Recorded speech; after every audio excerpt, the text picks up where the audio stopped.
Quelle belle affaire. Combien est-ce qu'il va gagner? C'est une bonne question. Mais est-ce que c'est permis? On sait bien que le mensonge est interdit. La Torah insiste, midvar sheker tirrak. Tu vas devoir t'éloigner du mensonge, non seulement ne pas mentir, mais tout comme si le mensonge était une personne, il faut absolument s'en éloigner.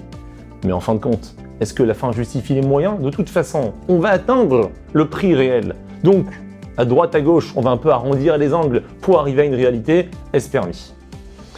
Si la même question se poserait différemment, on vient vous accuser à tort.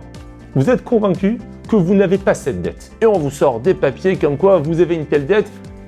On vous amène en tribunal. Et vous savez que si vous répondez la vraie réalité, on ne vous écoutera pas.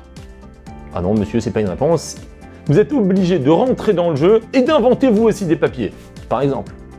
C'est une grande discussion dans les Rishonim, dans les décisionnaires. Le Ritva, le Pnei Yoshua pense que c'est permis. D'un autre côté, on a l'avis du Rashba qui pense que dans un tribunal, ça serait interdit. Mais attention, on part dans un tribunal.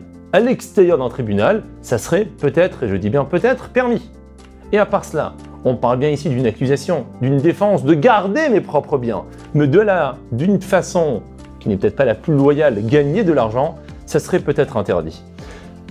Quand on parle d'affaires, on a un deuxième verset qui dit dans la Torah « Me'ozne tzedek, avne tzedek, efat tzedek, ve'in tzedek ». La Torah elle répète « tzedek, tzedek, tzedek, tzedek ». Dans toutes tes affaires, tu feras extrêmement attention à la justice. Donc il y a peut-être une autre notion, à être extrêmement juste.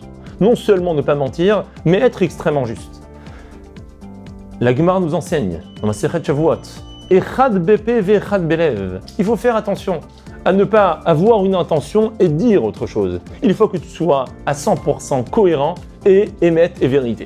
Donc il y a peut-être une solution, qui n'est peut-être pas dans tous les cas pratique, mais qui pourrait exister.